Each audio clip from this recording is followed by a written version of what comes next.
CMDRFനെ പറ്റി ചില തെറ്റായ വാർത്തകൾ വരുന്നുണ്ടെന്നുള്ളത് ശരിയാണ്. അതിൻ്റെ ഭാഗമായിട്ടുള്ള ഒന്നാണ് ഈ KSFEയുമായിട്ടുള്ള കാര്യം.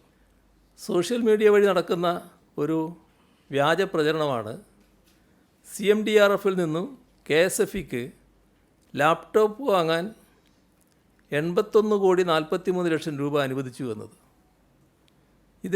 ഈ പ്രചരണം പല രീതിയിലാണ് സോഷ്യൽ മീഡിയയിൽ നടക്കുന്നത്. ഇത് തീർത്തും തെറ്റായതും ജനങ്ങളെ തെറ്റിദ്ധരിപ്പിക്കാൻ വേണ്ടി ബോധപൂർവം നടത്തുന്നതുമായ പ്രചരണമാണ്.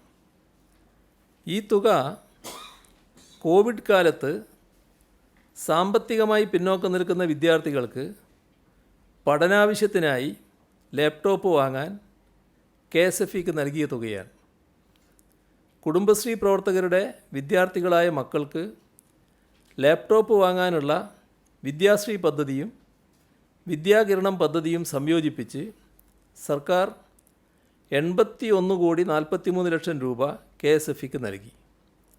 ഇതുവഴി ആകെ 47,673 വിദ്യാർത്ഥികൾക്ക് ലാപ്ടോപ്പുകൾ ആ ഘട്ടത്തിൽ നൽകാനുമായി. ഇതാണ് വസ്തുത.